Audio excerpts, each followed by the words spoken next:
Welcome to the Financial Intelligence session for today.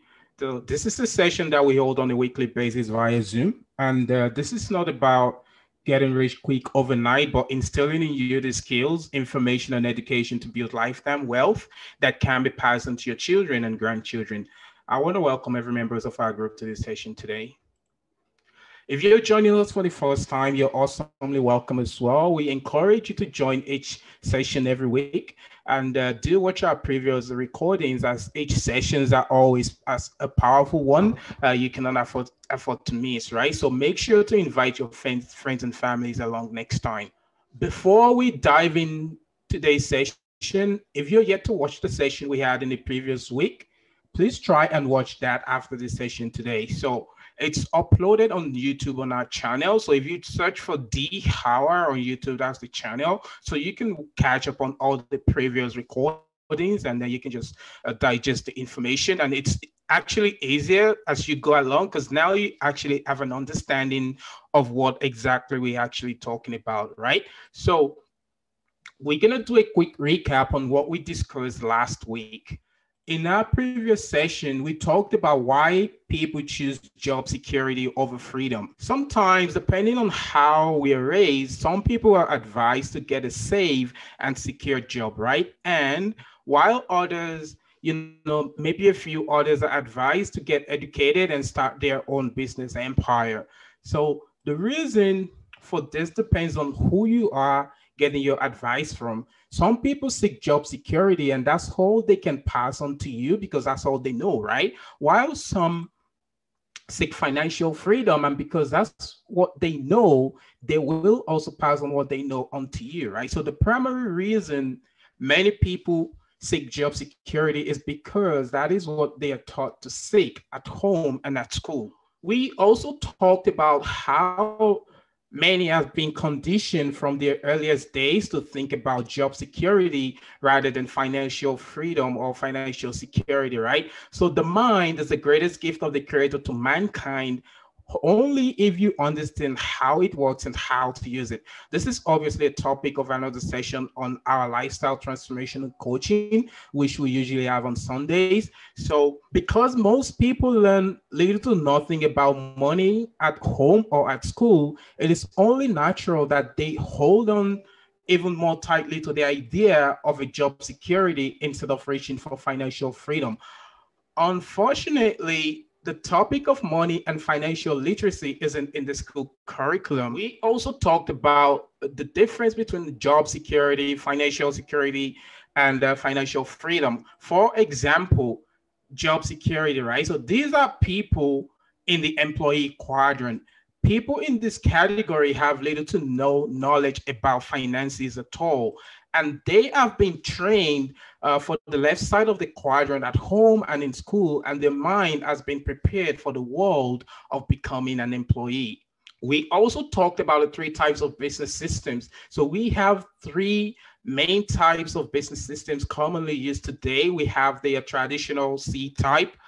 This is where you develop your own system. We have the franchise. This is where you buy an existing system. And then we have the network marketing. This is where you buy into and become part of an existing system. So if you're yet to watch the previous session, I encourage you to watch it now. So the link will be shared below this video when it's uploaded on YouTube. You can also reach out to me on WhatsApp to request for a link of the previous video as well. So today we want to continue from where we left off last week. As a reminder, we're on a journey, and it's important to pay attention to these things. The end goal is to help you to learn how you can become financially free, how you can convert cash or labor into assets that will in return put money back in your pocket even when you're sleeping. What I will be talking about in this series is derived from the book Cashflow Quadrant by Robert Kiyosaki. So this is probably one of the best books out there about financial intelligence and financial literacy. And just a little disclaimer, as usual, I am not an affiliate of the author, and I'm only using what I've learned and put into practice in this book as a guide, and I'm not claiming to be a qualified teacher or associate of the author. However, after saying that, I recommend the book to anyone looking to learn more about financial intelligence. You cannot see money with your eyes. Money is an idea that is clearly seen in the mind. In life, we often make the wrong investments or make a wrong move on a business venture because it looks so enticing, but we fail to see with our mind rather than with our eyes. Not until after the whole deal has been finalized and we start to see some cracks in the wall. And you guys, obviously, if you've been in the same boat, you actually know what I'm talking about, right? On average, 95% of people invest with their eyes and only 5% invest with their mind. For you to become a professional and successful business owner and an investor, you will need to start training your eyes to see only 5% and train your mind to see the remaining 95%. So let's take a look at the first step in how you can train your brain to see money. In order to train your brain to see money, you need a thorough understanding of financial literacy and how this is missed in the school curriculum. I have no idea at all. Because usually things learned as a child sticks better in the brain than as an adult, right? But anyway, understanding financial literacy is the first step required on how to train your brain to see money instead of your eyes, right?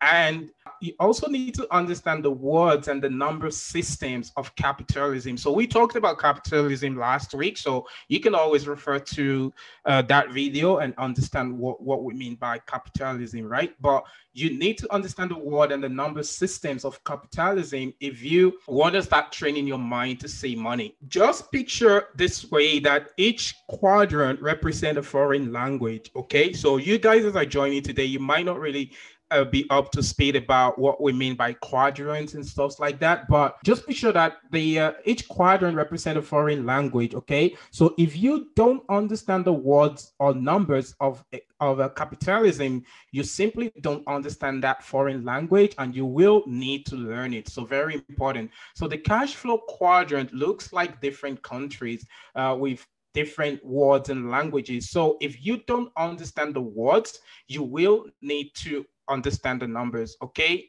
so if you don't understand the words, you probably will not understand the numbers as well. So it's very important that if you're like an employee, as an example, and you're trying to cross over to become a business owner, or you're trying to become an investor, it's like you're moving from one country to another. So you got to learn the language of an investor if you want to be a successful investor, right? Otherwise, if you go to a foreign country and you don't understand the language, you're probably going to struggle a lot, right? Or you're probably going to hate it anyway. So it is the same thing here. So if you don't understand the words, you will not understand the numbers as well. So very important. So for example, if an investor is asking, so what is my annual return on interest?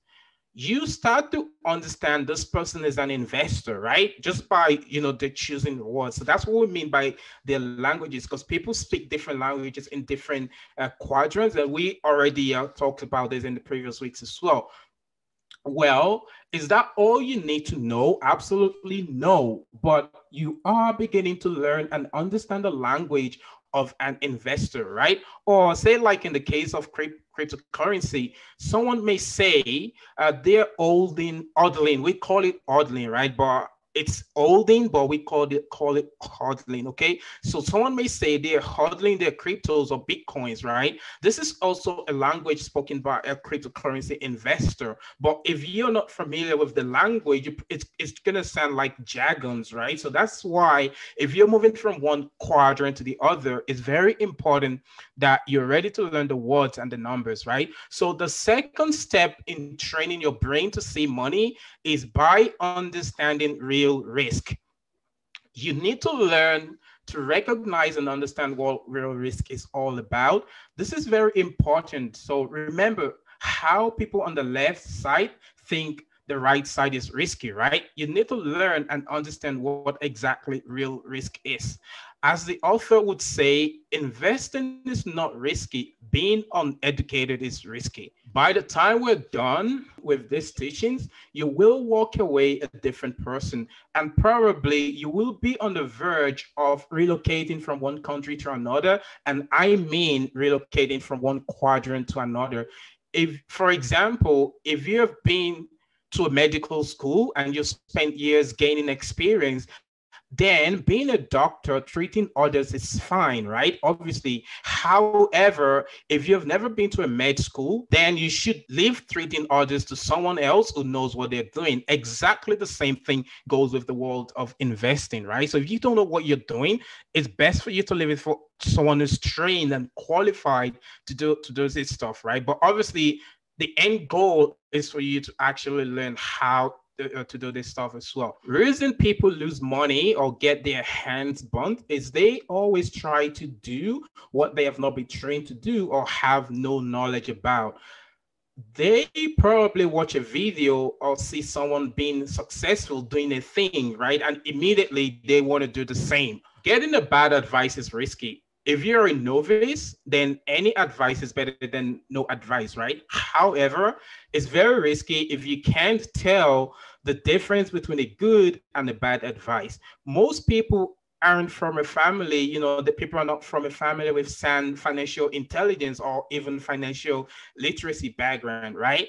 As a result, many people struggle financially because all they know has been passed down onto them from their poor parents with their mindsets, right? With the kind of mindsets their parents have, they pass on the same mindset onto their kids as well. And if you're not smart, then your professional advisors can't tell you much because obviously they can only tell you what they know that your brain will take, right? However, if you're educated financially, then your professional advisors can provide you a high-level financial advice. For example, your banker may tell you that your house you took out on a mortgage is an asset. Well, to an investor, it is an asset, but to someone who is like an homeowner, it isn't. It isn't until you actually pay off your mortgage on it. And even when you do, if the property is still taking money away from your pocket, such as a property taxi, then it's still a liability because it's not bringing money into your pocket, right? I hope you guys understand what I'm talking about. So remember, the definition of an asset is investment that brings money back into your pocket. So very important to understand that. If your banker told you that your house that you took out on a mortgage is an asset, well, they're also right in that sense because that is an asset to the bank. So they probably didn't tell you that it is an asset to the bank, but they say, oh, you just own yourself an asset, right? But well, they're right to some essence because that is an asset to the bank. So they just didn't tell you the whole truth. That's the whole thing. Until you finish up paying them a mortgage payment, the house is still an asset owned by the lender. And many people can testify to this. So those who have had foreclosures on their mortgages, right? When you start to miss your payments, the lender will take back his asset from you. Then you will understand that the asset isn't yours, but belongs to the lender. And what happens if you successfully pay up the mortgage after maybe 25 or 30 years? As long as the house is not bringing money back into your pocket, it's still a liability to you. Remember, we talked about being able to see money with your mind and not with your eyes, right?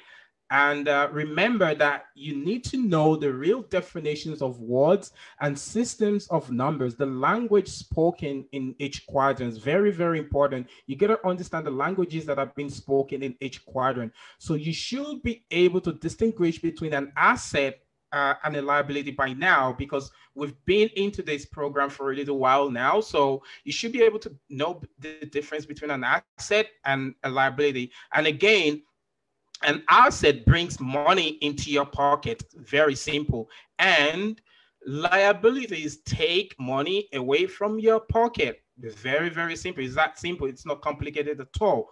So this is, yeah, so we're starting to get into some serious stuff right now, guys. So this is how your balance sheet would look when your house is on a mortgage. Okay, so pay attention, guys. So your mortgage house is a liability on your balance sheet, and it is an asset in your bank's or maybe your lender's balance sheet, right? So stay with me as we will dive in deep further now. And now you can start to see how wealth is built and acquired. So if you look at it image on the screen right now, you can see to you, your mortgage, because you're paying, the money you're paying is coming out of your pocket, right?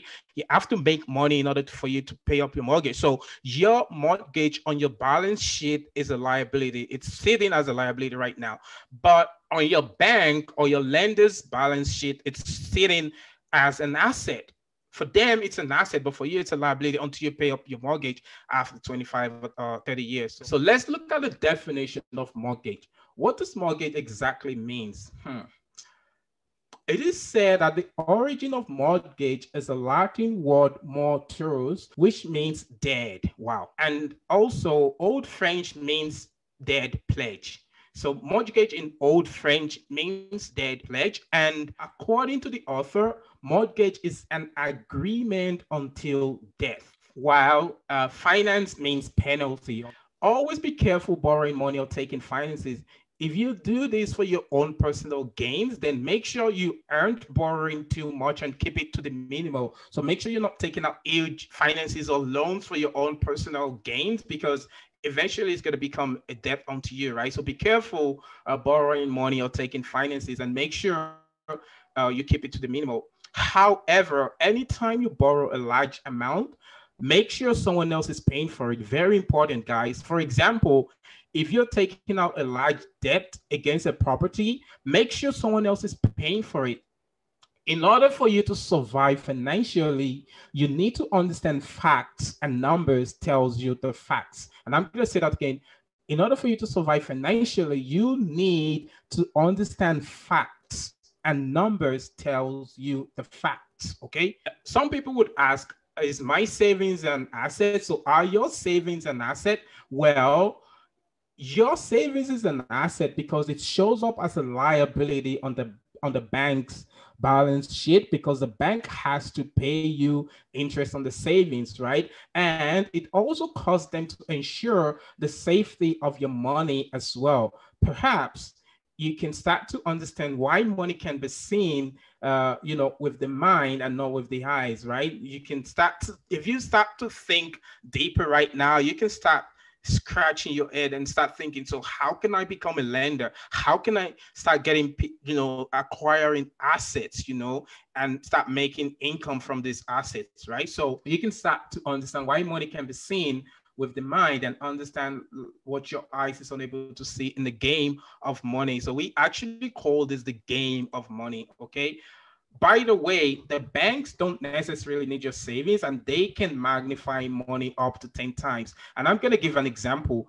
If you put $100 in the bank can lend out $1,000. Obviously, by law, right? And obviously, depending on the central bank's reserve limits as well. So many factors can kick in. It could be less, and it can even be more, right? So your $100 has now all of a sudden become $1,000, and they may pay a tiny fraction percentage of your savings back to you. Having savings with the bank can also form a good relationship with the bank, right? Obviously, and in some cases, you might want to go into the bank and borrow money, though the bank, remember, you have a savings in the bank, but some people, even though they have savings, they would go to the bank and they would still borrow money if they need to do something, right? Though the bank is paying you a fraction on your savings. So say, for example, on the savings you have with the bank, maybe you have $1,000 with the bank as a savings.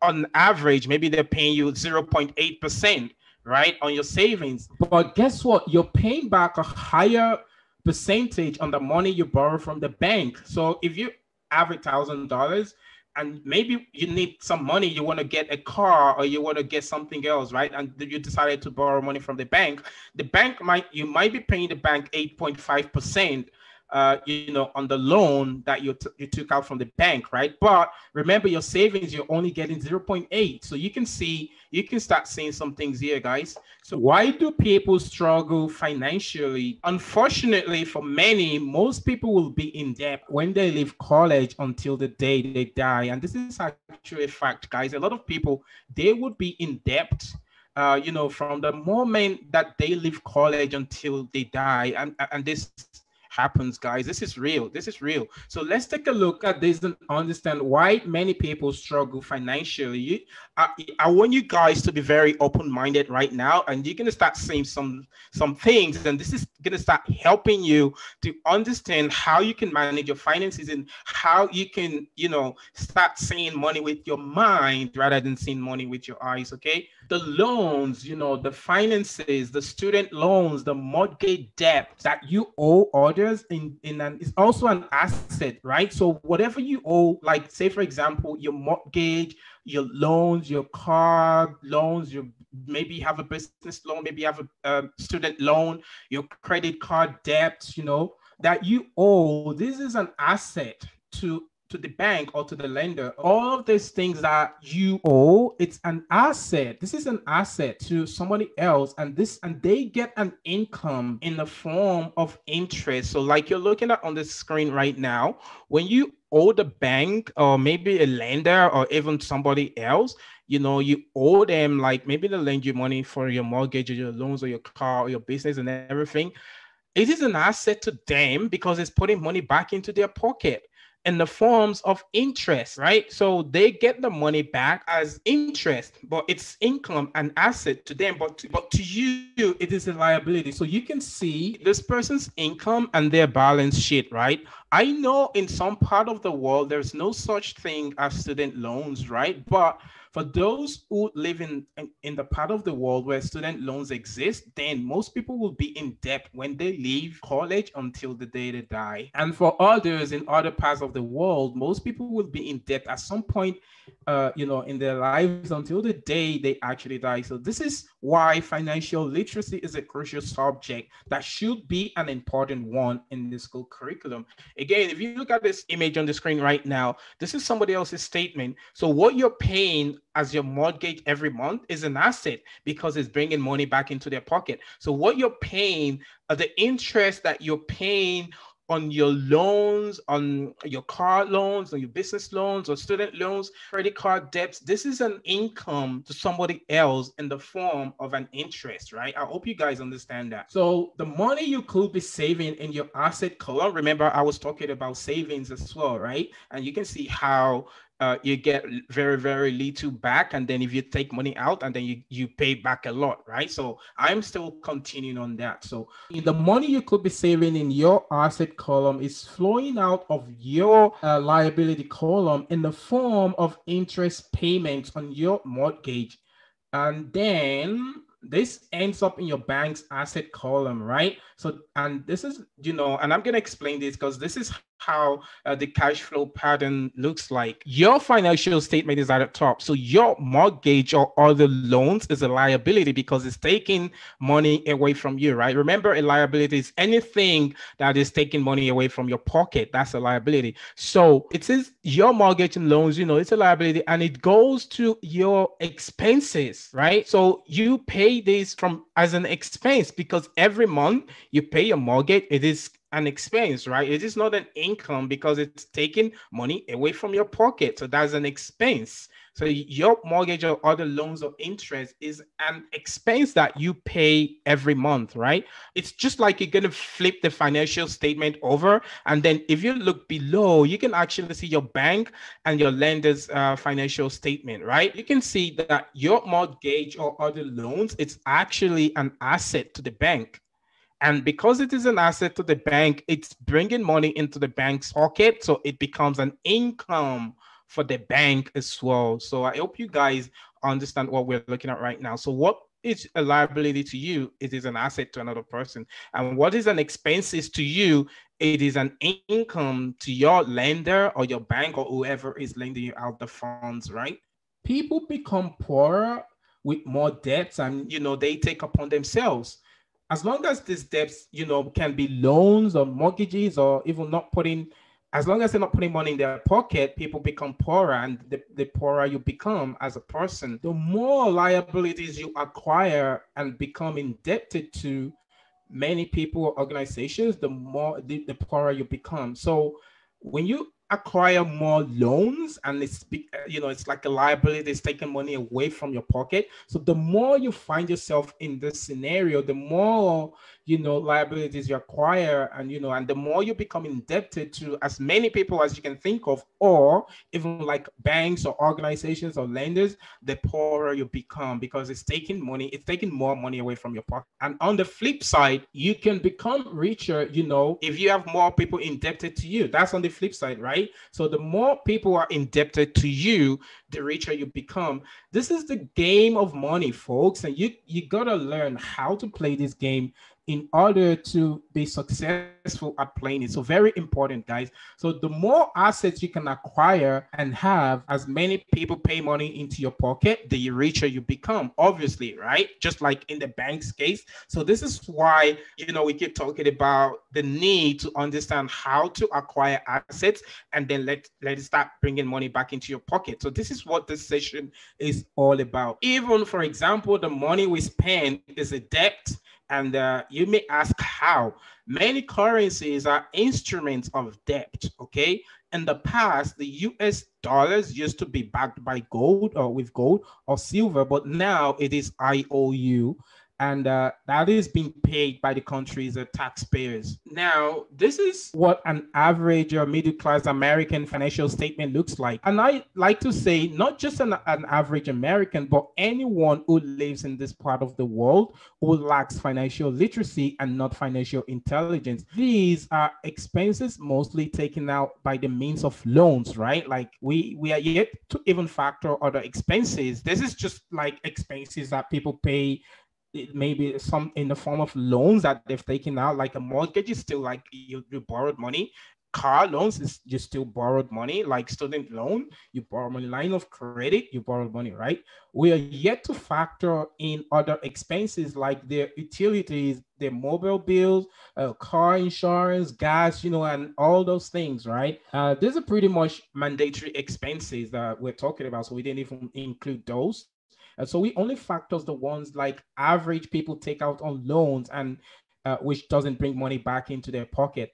Their liabilities is taking away the income they make in the form of their expenses. And for some, their expenses is even more than their income, and this leaves them with even more debt. So if I just go through this image on the screen right now and explain a little bit, when you make an income, like you can see the arrow started from the income, right? Or the line started from the income. So when you make an income, first you have to pay your mortgage. This is like we're looking at an average American financial statement right now. So you pay your mortgage, which is the liability. You pay your car loans, your credit card debts, your student loans, line of credit debts. You pay all of that, right? But all of those, it's coming out of your pocket in the form of expenses. So when you're making the money, you're paying back all your expenses. I mean, all the liabilities as you own, you actually pay them back in the form of expenses. And we're looking at what people on average pay.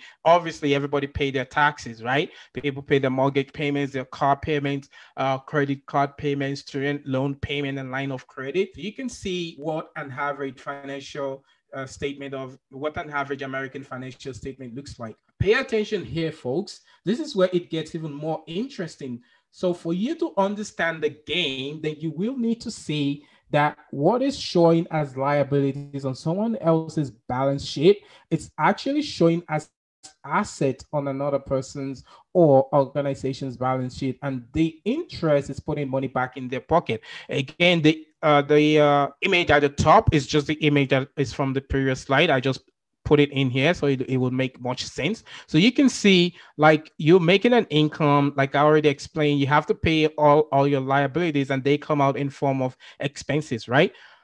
And then the financial statement below is someone else's financial statement, right? You can see that what you're paying as liabilities, like the mortgage is an asset to them. The car loans is an asset to them. The credit card debts that you owe is an asset to them. The student loans that you borrowed is an asset to them. The line of credit that, you took out from them is an asset to them. And you can see, once again, they're getting money back through the form of interest, because you're paying interest on these loans and everything like that. And to them, everything becomes an asset and an income. So you can start to see how why people struggle financially. And what really sucks is that most people don't have anyone indebted to them, right? Most people in the world today, they have no assets. Very few people have a property that they can rent out, and maybe someone is indebted to them. Many few people have a car that they can, rent out as well, so people can hire the car and pay them, right? So you can see that it really sucks because most people don't have anyone indebted to them, and they have no assets that put money back in their pocket, and they're always indebted to everyone else. Wow, this is an average people in the world today. This is how an average person in the world lives today. Now you gotta begin to wonder why people are so much into job security, hence they struggle financially, right? You get to start picturing, right? This is the need, like people struggle financially because when no one is indebted to them, they have no assets bringing money back into their pocket, then obviously in the end, they will be like inclined to have a job security, right? Which is again what they've been told at home and in school as they're growing up in life. Okay. Imagine you're someone who have many people indebted to you. Would you think of job securities, or would you trade your time for money? Just imagine, like, you're someone right now, you have so many people indebted to you. I mean, maybe you have lots of assets that's bringing money back into your pocket. Would you still trade your time for money? Of course, some people might work voluntarily, right? You might have like I always say in the previous sessions, you might be a business owner and decide to, you want to work in your own company. Maybe you want to be your own president, right? But you're doing that voluntarily, not because it's mandatory, right? You don't have to. And they say an average American is just 3 paychecks away from bankruptcy. Okay, like so many people living in this part of the world, there are on average, right? Not everybody. Okay, so on average, an average American is just 3 paychecks. So I mean, after 3 months, they're done, right? So most people, they've only got savings for 3 months on average. Some people have no savings at all, right? So on average, an average American is just 3 paychecks away from bankruptcy. Most people go to school just to become a player in this game without clear understanding of the game. Remember, we're talking about the game of money. They don't even know the name of the game they're playing. And as a result, they are always indebted to others. And people seek to have a better life. Obviously, why do people work? Because people want to have a better life. Why do people take out mortgages? Because they want to have a better life. Why would someone take out a car loan? Because he or she wants to have a better life, right? So people seek to have a better life, but end up being run over by the game because they have little chances of success due to their lack of understanding of how the game of money is being played. Wow. And this is the reality of life, guys. It's not that people are doing this to hurt themselves or anything. It's because they lack understanding of how the game of life is being played. Is it a bad thing to take out a mortgage? No, because you have to live in the house, right? Is it a bad thing to take out a car loan on finance? No, because you got to drive a car. But would it be a nice thing for you to first build your asset column, so the money that you have to pay back, all these loans, your mortgage, would be coming from your asset column as well? So say, for example, you have 5 houses, right? You can easily be comfortable and say, okay, I've got 5 houses, so I can take out a mortgage of myself now, and maybe I can start taking some money out of my income and my asset column and start paying back some of these loans, right, that I owe, things like that. It's not that it's bad for you to take out these things, but the crucial thing is you gotta learn how to build your asset column, and this is what this sessions is all about. Now you can see and understand that money is an idea clearly seen with the mind that you cannot see with your eyes. Okay, very important. Learning and understanding the game of money is important if you desire to become financially free. And it's even more important to start working on your core values. As mentioned in previous sessions, we talked about your core values. Like, people are different in their core, right? So you got to start working on your core values as well. You know who you need to become in order to move to the right side of the quadrant. This is another awesome session today, guys. So if you're yet to catch up on the previous sessions, please do. All videos are uploaded on YouTube on the Howard channel. So the logo looks like that. And you can just search for the name. You can watch the previous week videos as well. Because I know for some people right now, you're probably wondering, okay, so what's the left side and what's the right side of the quadrant? So the left side of the quadrant is the employee and the self-employed side of the quadrant. This is where people trade their time for money. Because if you're an employee, you're obviously trading your time for money. If you're a self-employed person, you're still trading your time for money. But when you move to the right side of the quadrant, then we start talking about business owners, which, for example, like McDonald's or KFC, Taco Bell and stuff like that, don't necessarily have to be physically present, and their business is still running and they're making billions, of dollars, right? So when we're talking about the left side of the quadrant, we're talking about the employee and the self-employed. And then when we're talking about the right side of the quadrant, we're talking about the business owners and the investors. And the investors are people who actually have money working for them. So they send their money on errands. So they have their money working for them. And those are the investors. So if you want to start thinking about, if you want to become financially free, then you're going to start thinking about how you can, start building your core values, start learning the languages that are spoken on the right side of the quadrant, because this is where you can start making use of OPE and OPM. And we already talked about that in previous sessions as well. Like, start making use of other people's energy or other people's time or other people's money. Like, when you take a loan out to get a mortgage and you're actually renting out a property, you're using other people's money, right? So that's an example. So once again, if you're yet to catch up on the previous sessions, please do. Like I said, all videos are uploaded on YouTube, so you're more than welcome to do that. And you can also reach out to me on WhatsApp.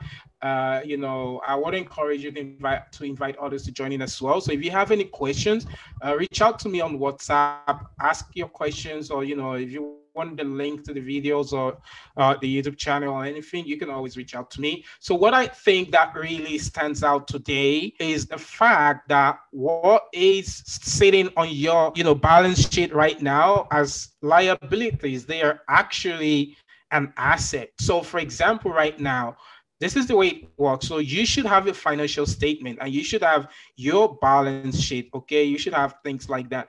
If you own a property, or, okay, let's say, for example, if you own stocks or cryptos or whatever, right? If it's bringing money back into your pocket, it is an asset. If you own 5 houses and you can rent those houses out, your tenants, those houses is going to be liabilities on their financial statement, but to you, it's an asset. So this is why you got to understand all of these languages. You got to understand, go through your financial statement. So what are the liabilities that you can see today? And you probably feel like, oh, do I really need this right now? Some things that we don't need, but we still take a loan out, and every month we pay that, out of our pocket. But maybe it's something you want to revisit and say, you know what, maybe I don't really need this right now. So why don't I get rid of this? And the money that I'm paying every month, why don't I start saving that? Use whatever I get out of it to start building my asset column, right? So very important, guys. And like I always say, we're gonna be talking about different assets, down the road. We're going to be talking about assets that you can invest in, things that you can do. Like I shared the wealth formula that I was able to gain from this experience. So I share that with people. So maybe that, if you are gonna be trading your time for money, but at the same time, you might go through the wealth formula and still eventually become wealthy, right? Even though you're trading your time for money. Remember, we always say that some people can actually be in the all four quadrants. Okay, some people can be an employee and at the same time they can be self-employed. They can be a business owner and at the same time they can be an investor, right? So that's what the wealth formula is all about. And I'm going to have a separate webinar for that because I know I've done that before, but I am going to have a separate webinar for that as well. So this is going to be it for this week, guys. I hope you guys understand what we have learned today so far. Once again, if you have any questions, reach out to me on WhatsApp. I'm going to be happy to answer any questions that you have, guys. And if you have any questions as well right now, you can use the chat option.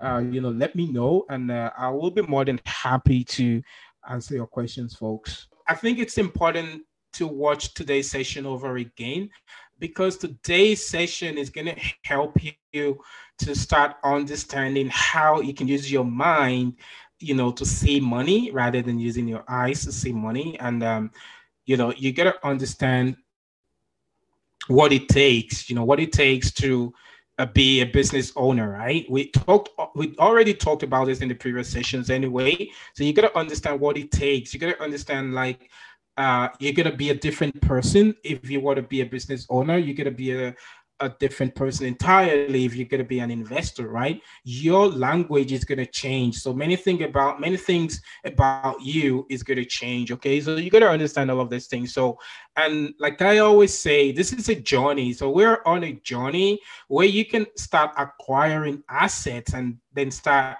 making your assets to bring money back into your pocket, right? So it's not going to happen overnight. So, okay, I have a question here. So if someone gets a loan for a business to acquire an asset, is it an asset or liability? If you get a loan, your loan is always a liability. But this is how it works. So if you get a loan, so let me break it down. So if you get a loan to buy a house, which is worth $100,000, just as an example, right?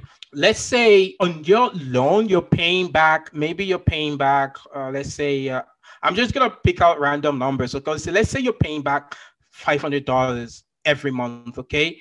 But let's say from your property, you're making maybe $1,000, okay? This is where it cancels out, right? Because although it is a liability, but somebody else is paying for it, not you.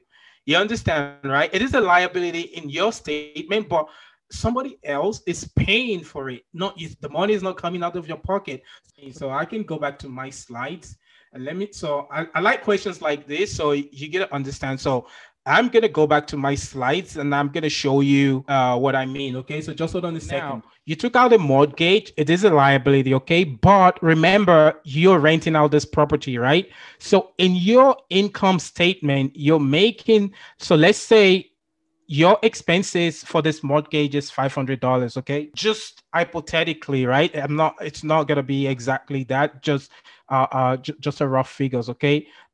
So now you can see it is a liability because this asset is owned by the bank, right? But it is an income to you because now you're making plus $500, right? Because so if you say, right? So now, yeah, good. So you understand, right? So now it is a liability to you because technically you don't own the property, right? The property is owned by the lender, but because you're not paying from your pocket, somebody else is paying for it, and that makes it an income. It is like I explained in that game that I played the other day. So if you want to stick around, I can always do that as well online. I can just log into this board game online, and I'm going to show you some stuffs here, and it's going to blow your mind away. Good. So I'm going to show you what I'm talking about. Okay, good. So as you're looking at my screen right now, okay, so this is like in reality, right? So it's saying like I'm an airline pilot and my starting salary is $9,500. And obviously I'm saving I have a savings of $100, right? So it's just like someone going through life, okay? So it's just saying, forget about all of this. It's just saying, oh, you have a new baby, because obviously in life, when you have a new child, your expenses becomes more, right? But that's okay. So it's just saying that your child expenses is going to increase by 480. But now let's look at the financial statement. You can see the financial statement right now. See all the liabilities, right? So you can see the liabilities here. So it's saying that my home mortgage, which is worth $143,000. Okay, so that's a liability to me. My car loan is what, just according to this game, right? So my car loan is worth $15,000, and my credit card. So this financial statement is very important to understand. So my retail debt is $1,000, and my real estate business is okay. Sorry, this is just a different heading. Like I don't have any on there. And then you can see right now, so it's in assets. Okay, so right now I have no assets, right? And you can use cryptos. I mean, it doesn't have to be stocks. Okay, so now it's saying I have a new baby. I'm just gonna say okay. I'm gonna continue with my life. Usually you roll. So now I have a cash of $3,000 because I've been saying for $400 every month, right? So now I have an opportunity to deal in the business because my cash is really, really low. As a person, I am not going to deal in a big business right now. I am going to deal in a small business. Okay, so I'm going to click on small. Okay, this is good. Imagine today, right now, you can buy a crypto for $1, right? Let's just say $1. So although this is saying stocks, okay, but let's say you can buy a coin, like a crypto coin today for $1, right? So, and I've got $3,000, and I want you guys to pay attention. This is how the rich people think, okay? So this is where you need to pay attention. A lot of people, they're gonna say, wow, I've got $3,000 in my can. I'm not gonna buy a lot, right? I'm just gonna buy maybe $10 or $100 or $500. But watch what I'm gonna do, guys. I am going to buy cryptos. In this case, it's saying stocks. So I'm going to buy cryptos that is worth $3,000, okay? Because it's so cheap right now. It's $1, right? And then it says that I can resell later between $5 and $40, okay? This is how the rich get richer, okay? But I'm going to say buy, okay? Done. Now, all the money in my account, I put it on cryptos. I took a big risk, right? All the money in my account, I put it on stocks, okay? I'm going to continue my life, okay? I'm going to go on. So anytime it says roll, it's just like you're moving from month to month, right? So I'm going to go to the next month. Again, I have an opportunity to deal in a small business. So in between, as I was going, after every cycle, I'm going to explain that later. So after every cycle, at the end of the month, I'm still getting my salary and I'm still able to save 2,120, right? And I'm going to find a small opportunity, okay? So it is saying, so certificate of deposit, I don't usually do those. So I'm going to pass. Once again, remember, always invest in things that you know about. Like if you're not sure about something, it's better for you to be safe than sorry, right? Always get educated. So I don't do certificate of deposit, so I'm going to pass, okay? So every time it gets to the orange section here, that is like every 30 days and I get paid, okay? And then you're going to notice something. I just want to explain something. And then I've got another opportunity to deal in a small business, okay? So it's saying that it stocks, it's selling for $10, but eventually I can only sell between $10 and $30, okay? For now, I'm going to pass because I'm not going to make good profit on this. I like to make good profit, guys. So I'm going to pass. Okay. So then I'm going to go to the next month. Again, usually I start with the small deals and you're going to understand later. So, okay, saying that a friend needs a cash. Okay. So tell me, if you were you, would you want, okay, you only have 4,240 in your bank right now, and someone is in need of a cash. They're your friend and they need the $3,000. So what are you gonna do? You're gonna give them, or you're gonna pass? So let me know what you're gonna do. I know what I'm gonna do anyway, but let me know what you're gonna do. Yeah, I'm gonna go with Abdul, so I'm gonna pass. Okay, so obviously I'm gonna pass. That's probably what I'll do, guys. If I have like $10,000, then it's different. But if I have $4,000, definitely I'll pass. Okay. No, no, no. It's not. It's not an opportunity to be a lender because this is a friend. They're not gonna pay you back on interest, right? And they might not pay you ever. It's your friend. So once you give them the $3,000, forget about it. So that's just the way it works. So I would pass for now. In the future, definitely I would give them something. So now, okay, look at this, guys. So look at this. So now I've been able to save 6,360. This is probably after like 3 to 5 months. Okay, this is not like immediately. Okay, so let's say after 3 to 5 months, I've been able to save 6,360. Now I have an opportunity to invest in the property. Okay, listen, guys, it says the down payment of the property is 4,000. Remember, if you gave your friend $3,000, you're not gonna have this money to pay right now. Okay, so anyway, down payment is $4,000, right? So and I've got $6,000, so I don't even have to go to the bank. But once again, remember, this is just a virtual reality kind of a game. It's not like it's exactly the same thing in real life, but because right now properties, you're not probably going to get a property for $40,000. You might anyway, in some places in the States, you might. But anyway, so it's asking me to pay 10%, which is $4,000, and I've got $6,000. So I'm gonna do that, and I'm gonna show you something after I do that, and then you understand better. So I'm gonna buy. Okay, so I bought the property, right? Watch what's gonna happen next. So look at my balance. So start focusing on my financial statement here. Look, now in my asset column, I have the shares that I got for a dollar, right? The Bitcoins, the Doge coin, whatever coins that is raining right now, you got it for $1, right? You get to keep it, okay?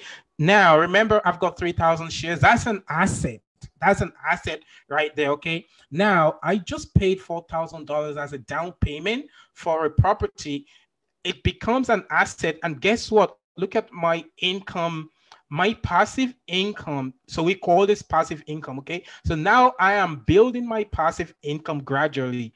If I want to go back to Abdul's question, now you can see that's the mortgage that I took out. So it is a liability. So I have a liability of 36,000 because I paid, remember I paid 4,000, right? So, but the old property is worth 40,000 and it's showing in my asset column. Okay, now if I go up here, you can see my income column. You see what I was talking about. So I am making $140. So you can see my passive income is growing. So it's saying that I've got another child again. Oh, well, okay. So obviously expenses happens in life, and it's saying that I should buy a big screen TV. Come on, guys. So I'm going to pay $4,000 just for a big screen TV. Well, I have no choice because it doesn't give me any choice. Okay, so now when it gets to the orange one, I get paid.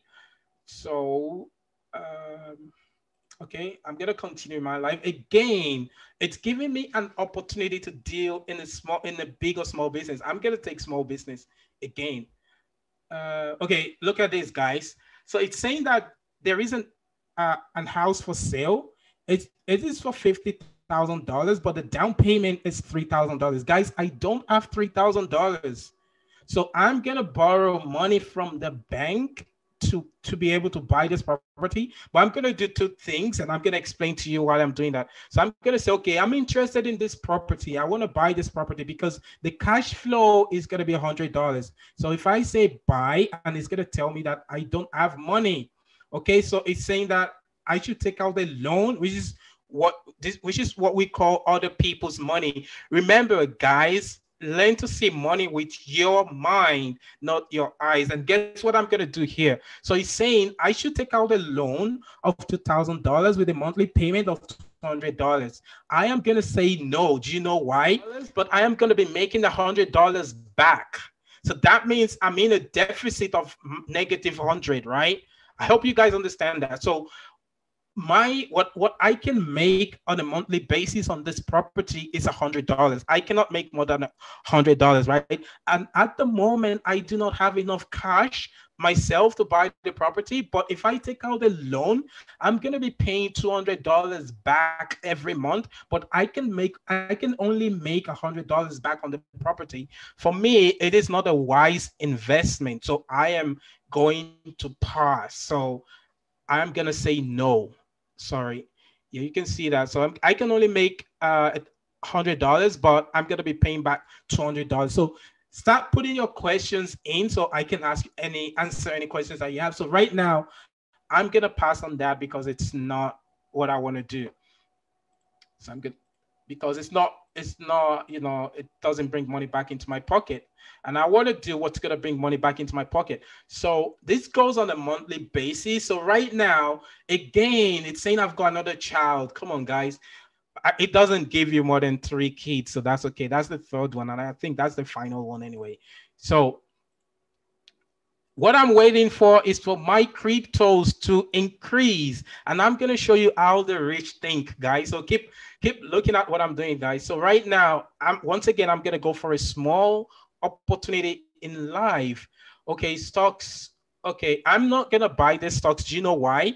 It's going to cost me $30 to buy the stocks, but the maximum I can also sell is $30. So I can't make any money, right? So there's no point if I cannot make any money. So I'm going to pass. I'm going to keep going in my life, obviously. Once again, I'm going to go for, usually I would look for a small, wow. Okay, remember guys, I got stocks for a dollar, right? And I spend all of the money that I have in my account then, which was $3,000. Now the stocks, the cryptos that I got for the cryptos that I got for a dollar is now selling for $10. So what do you think I should do? Should I sell it, or should I buy more, or should I pass? Usually I'm not gonna sell it. And I'll tell you why. I'm not going to sell it. But even though if I sell it, I'm going to make a whole lot of money, but I'm not going to sell it. I'm going to be a long-term investor, and I'm going to wait until it goes up to maybe $40. Sorry, guys, that's me. Okay, so I'm not going to sell it, but I know some of you guys will be like, oh, sell it, because that's going to be like $30,000, right? Okay, so someone is saying sell half of it. So I'm going to do that. So I'm going to sell half of it. Okay, that's a good. Let me see if it's going to allow me to sell half of it. Okay, so I believe that's breezy. So that's good. Yeah, I'm going to sell half of it. That's good. That's a good way to think, right? Because I'm going to make my money back, right? Remember, guys, I invested $3,000.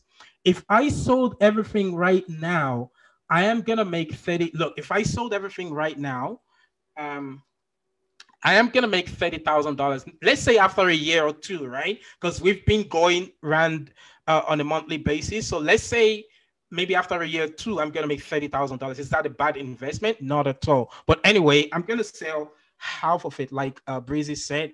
So I'm going to make my money back. So I didn't lose anything. Okay. So now what's going to happen? Look, guys, so now I have a cash of 21,300. This is how the rich people think, guys. This is how people become wealthy in life. Okay, so very important. Look, now I've got 21,300 because I sold half of my cryptos, and guess what? I've still got half of it left, and I've still got my condo, so I'm still good. So I'm gonna keep going. Once again, I'm gonna look for a small deal. Okay, so now look. Okay, now if I have a friend that makes $3,000, yes, I can give it to them because I have this cash sitting in my account right now, right? So now it's saying house for sale. I'm gonna pay a down payment. Usually in this part of the world, it's always on mortgage, but you can buy outright. It's really up to you, but most of the time it's on mortgage, right? So it's asking me to pay $4,000. Okay, and guess what, guys? I've got the money. I don't need to go to the bank, and I'm gonna be making $200 back. Okay, so I'm gonna buy into that, and guess what's gonna happen, guys? Look, my passive income just went up. I've still got a cash value of 17,300 after taking out $4,000, and my passive income keeps going up. Look, and then I've got 2 properties, guys. I've got 2 properties. although they're showing as liability, but at the same time, they are still an asset because they're bringing money into my pocket. Look, income, look at that right there, income. I've got two properties, right? And I've got my cryptos. I just want to say this is cryptos. I know it says stocks, but I'm going to leave it as cryptos.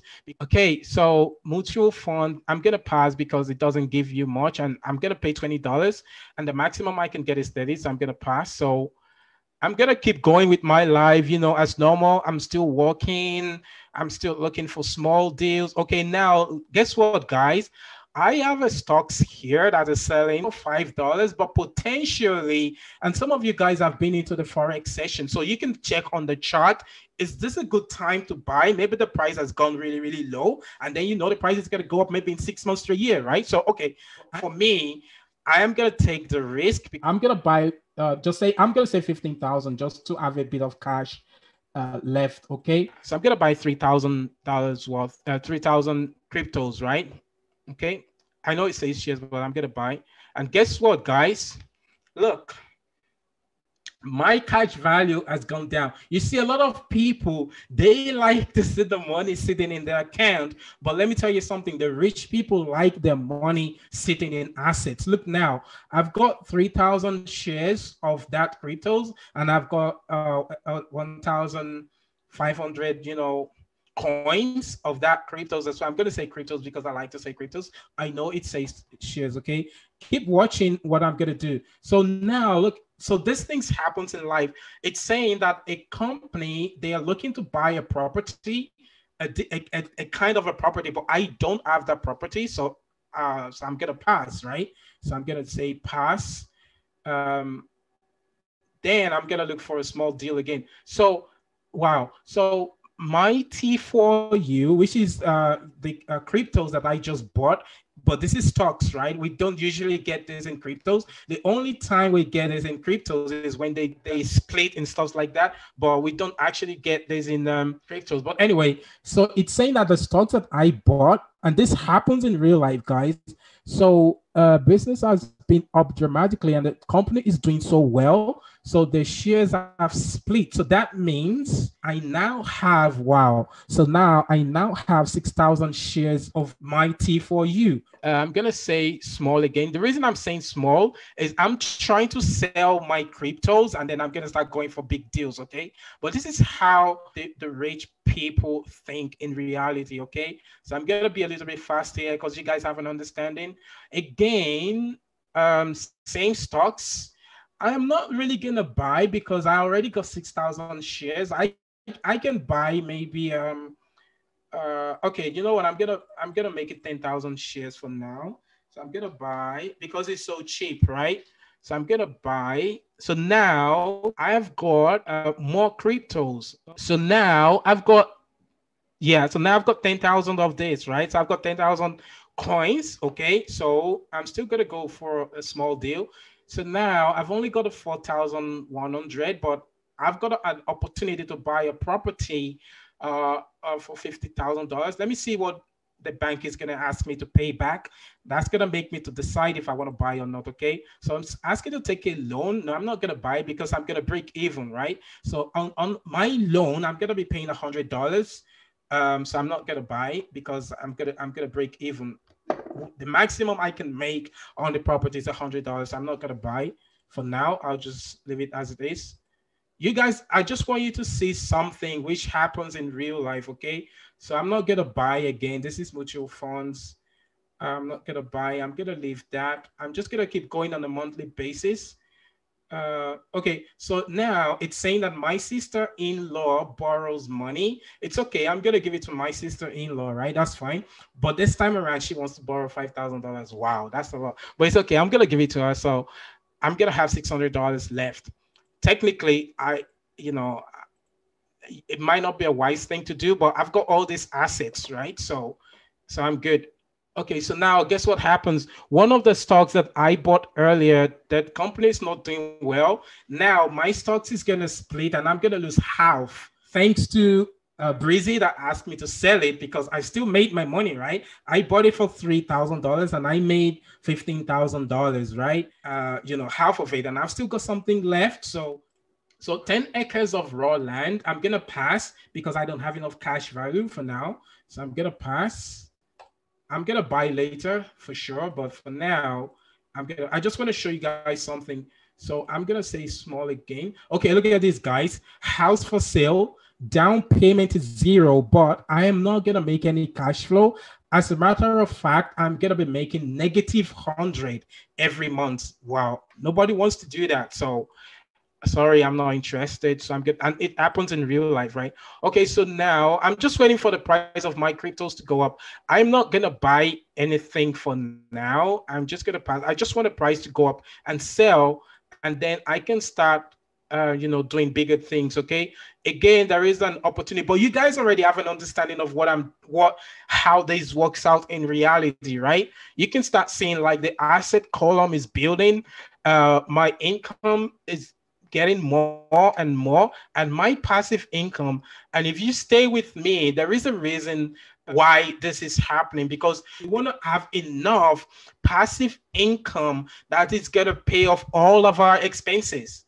That's the whole idea of this. So I'm going to buy. So of course, houses are more expensive now. So this was created a long time ago. But anyway, for the sake of this, I'm going to buy. I have enough cash, and guess what? I'm going to make a lot more than even other properties, right? So this is a good deal. It says find a great deal. So I'm going to buy, and guess what, guys? Look at this. Look at my passive income. It's growing up gradually.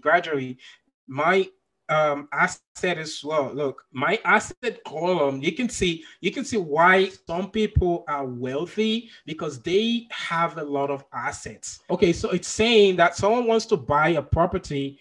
They have offered me $135,000 for one of my properties that I got for maybe $50,000. What are you gonna do, guys? Let me know. I'm gonna sell it. So I'm gonna sell the property because I'm gonna make a lot. I got a property for this. I'm gonna sell it. Yeah, I'm gonna sell it for sure. Wow, look at that, guys. Look at that. So now look at what I made on that property. So I made 93. You can start to see how people become rich in life, guys. This is how people build up. Remember, the old time we've been playing this game is probably roughly maybe 2 to 3 years on this game right now. I know it looks so fast, but every time we're moving around the cycle, it's every month on a monthly basis, okay? And I'm gonna sell the other property as well. I'm gonna sell this as well. Wow, look at this, guys. You can see how people build their wealth. So now guess what I'm gonna do? I am gonna pay off my car loan. I am gonna pay off my credit card debts. I am gonna pay off my retail debt. So because now I've got $195,000, right? So guess what I'm gonna do? That's what I'm gonna do. Wow, my cryptos is now selling for $50. Although I lost half of it, right? Let me see. Where is it? Yeah, remember I lost half of it, right? But I've still got $750 left. Now it's selling for $50. This is the time that I'm gonna sell it, and watch what's gonna happen, guys. I already made $15,000 back, right? But guess what's gonna happen? I am gonna sell. Okay, I'm gonna sell everything, and now I made $37,000. You see how people build their wealth. When you keep the money in your account, it's not going to do anything. When you invest in things that you know about, obviously you don't invest in everything, but the things that you know about, you start building your wealth. This is how people become wealthy in life. Look, guys, I started with $400, right? Say 4 years ago, I started with $400. Today, I have I sold 2 of my properties, but I'm gonna get more anyway because now I even have money to get more. Okay, so all I'm doing right now is I'm gonna wait till I get the good offer to sell these cryptos right here, and then I'm gonna start going to big deals. If I click on the big deal, I'm not gonna be able to sell this because it's not gonna show up in the big deals. Okay, so I'm gonna keep going small. Okay, so now at the same time, I am so fortunate, like my cryptos has gone up to $40, and I got some of them for $5. I got some of them for $1, right? Wow, good. You said makes sense. Good. So now I am gonna sell everything. I don't want to keep my cryptos any longer. I want to start going into something bigger. Okay. So I'm gonna sell. Wow, look at this, guys. I'm gonna get $400,000. So look, watch what's gonna happen. Now, did you see did you see the magic, guys? This is how people become wealthy in life. And these things actually happens on a day-to-day basis in in people's life. This is the wealth formula, guys. This is what people do to become wealthy. And guess what I'm going to start doing, guys? Oh yeah, I said I was going to pay off my loan. So I want to pay off all of this. So I want to be debt free now. Now I'm not going to have any more debt. So I'm going to say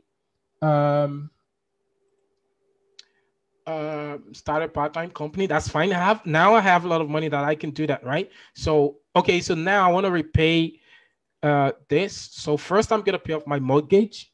Okay, I'm gonna repay car loans. I'm gonna repay credit card debts. I'm gonna repay retail debt. Guess what, guys? Now I am debt free. I paid off all of my debts, right? So now I'm debt free. I don't have any more debts, and I've still got money sitting in my account. So now I can start going for bigger deals, right? Which is gonna get me out of the rat race so fast. So now I have an opportunity to buy a duplex because I got a lot of cryptos stocks. I got them cheap. So this is why it's important to be educated. So what a lot of people do is they buy the stocks when everybody else is talking about it. For example, cryptos, people buy when the price is really, really, really up. But no, you gotta buy when the price is low so you can sell when the price is high. So now I'm gonna start going for bigger deals. So I got a property. Okay, so look at my passive income. Now, remember my expenses has reduced because I paid off all of my debts, right? All of my debts, I paid them off, right? So now I'm just going to start going for big deals, okay? Just to make it faster. So, because now the money is there, right? So you use all the stocks to build your wealth and then you start investing in real estates and businesses, right? So I'm going to do that. So now you guys can understand what we're doing. Okay, so I'm gonna be a bit faster. So once again, someone wants to buy a property, but unfortunately I don't have it. So now look at my assets, right? I mean my virtual assets in this game. So I've got the condo property. I've got the money that I gave to my sister-in-law. It's showing as my asset because if my sister-in-law decides to give it back to me, I'm gonna get it back, right? So I have a software company. I have a property. I have an arcade. So those are my assets, right? Look at my income, guys. In reality, like this is how people build their wealth. Okay, like I always say, it's not gonna happen overnight. It's a gradual process. Look, so done. Okay, so I'm gonna go for big again so we can get out of this. So buy, you can see my cash, like the cash that I have in the bank is reducing, but my passive income keeps going up because I keep acquiring all these properties, guys, right? You see, and I keep getting income from them, and I'm using in this case I already have the money, so I'm using my own money, but technically people would use other people's money, right? So now I'm gonna keep buying the property. And sometimes what you can do is you can keep buying the stocks or cryptos and use that to build the wealth even more, right? But for the sake of time, I'm not gonna do that. I'm just gonna keep buying because what I want to do is I want to build my passive income to the level that I am no longer going to be working. Okay, that's the goal here. Because remember, I'm still like an airline pilot. So what I want to do is I'm not even looking at what I'm doing anymore. I just keep clicking, right? So anyway, so someone wants to buy one of my properties. So someone wants to buy one of my properties. So let's see. So you know what? I'm not going to sell for the sake of time, but you guys already understand all of that, right? But for the sake of time, I'm not going to sell. But if I do sell, I'm gonna make more money, but my passive income is gonna reduce. But I'm not gonna sell. I am gonna pass, okay, for now, for the sake of time. So I'm gonna go for big opportunity again. Wow. So this is how wealthy people in life. This is how they build their wealth. Okay, so I'm gonna go for big opportunity again. Wow, I think this is gonna blow everything up. Actually, wow, this is gonna cost. Okay, look, this is a car wash company. Okay, it's gonna cost $350,000, but I'm gonna be making $1,500. I am gonna buy because I want to do this for the sake of time. But anyway, wow, look at my passive income, guys. So now I'm making more money passively without working for it. So remember, people on the I quadrant, right? They send money on errands. So they don't work for money. The money is working for them and they're making passive income back, right? So this is exactly the same thing here. So I think it actually made me to take out a loan. Yeah. So for the car wash, it was a down payment of $50,000, and the remaining was a loan, I believe. So that's okay. That's fine.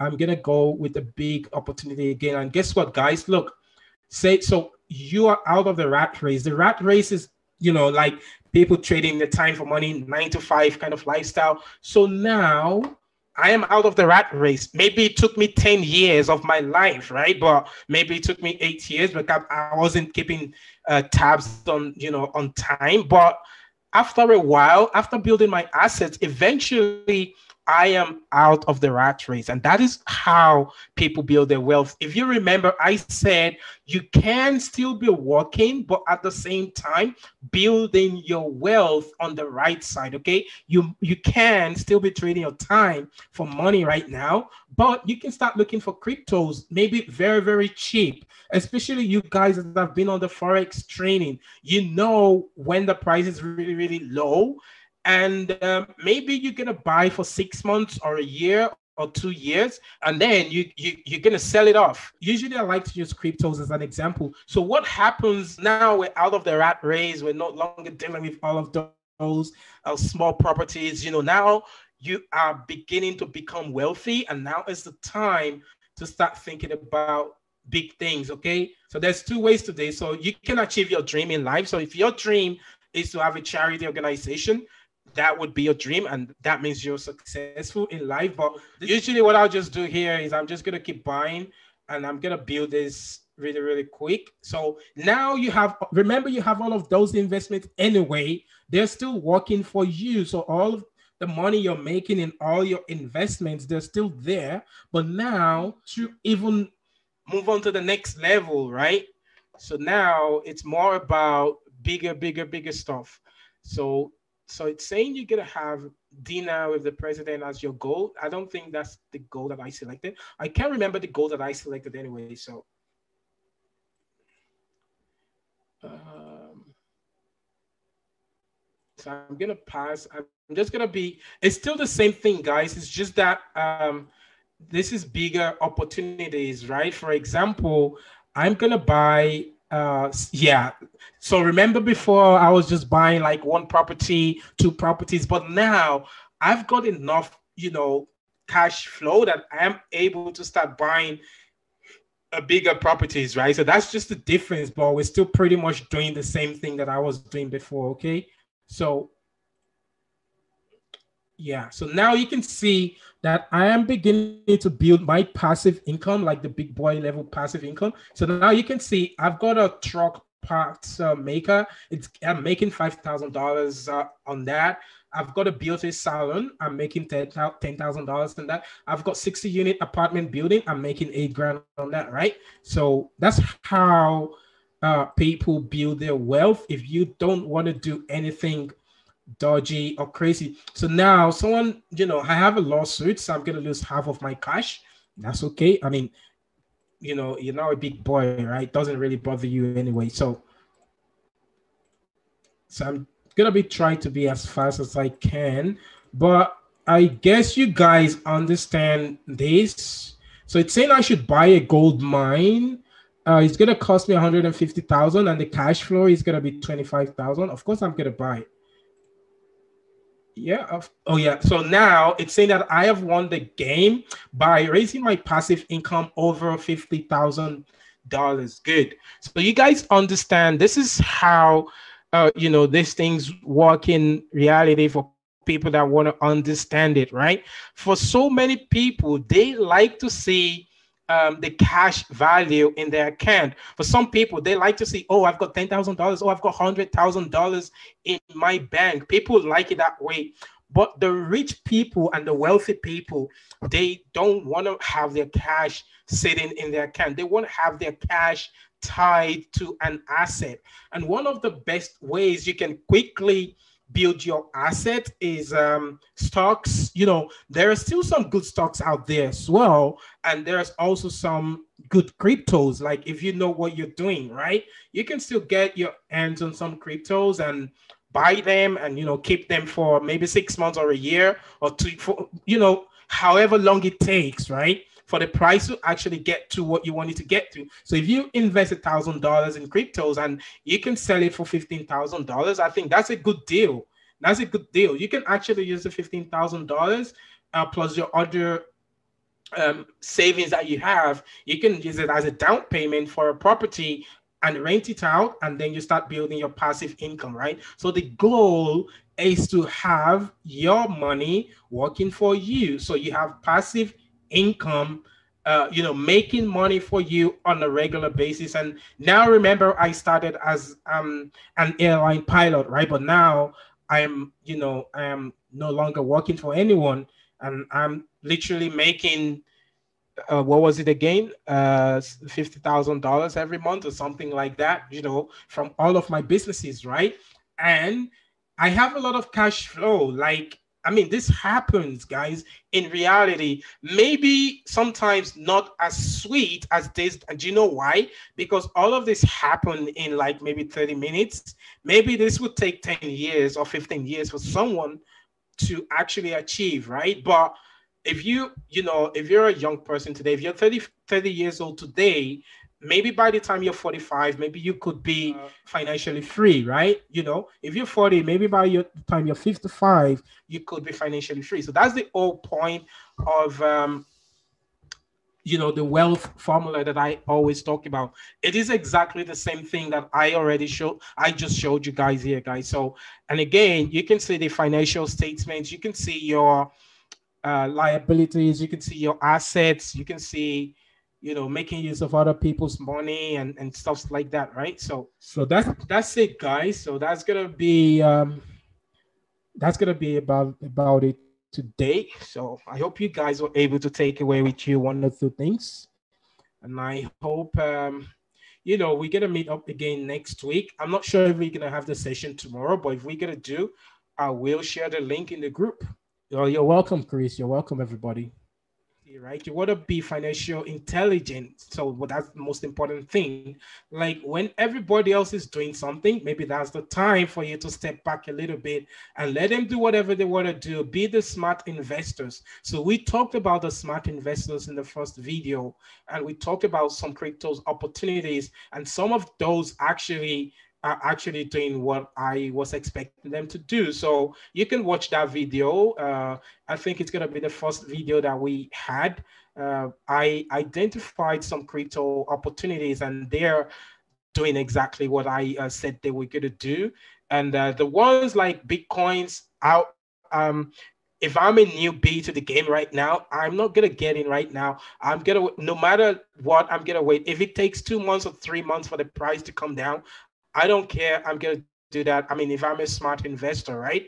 But obviously, if you're one of the fortunate ones, like you got in early, so are somebody. If I was new to the game right now, I would not, I would stay out of it until everything, regulates again. And then I'm going to start with the next wave, right? So that's what I would tell people. So just because everybody else is doing something doesn't mean that you should do it. Otherwise, you might just get in now, and then your money will start going down. And then what you're going to say? You're going to say, oh, Bitcoin is a scam. Oh, Bitcoin is not good. No, it's just because you don't have the knowledge or the right knowledge. So that's pretty much how it works, guys. So if you're someone who really, really want to get into stocks, right? I would suggest that this is a website that you wanna check out as well, because everything, like all the news about stocks, the stocks market, is always on the website. So you can go through from there. You can find even more information and stuffs like that, right? So you can do that. So that's the website right there. So if you want to know about stocks, you can go to that website. If you want to learn more about cryptos, you can come to this site as well. It's all news about cryptos and what's going on, and you can keep yourself abreast of the information, right? Yeah, like all the news that you want to find out about cryptos, you can come to this website. You will be able to see them. All right, guys. So have an awesome weekend, everybody. We're gonna catch up next week, and we're gonna continue with our financial intelligence session. So today was an awesome session, guys. Have a good one. Take care, folks. Bye for now.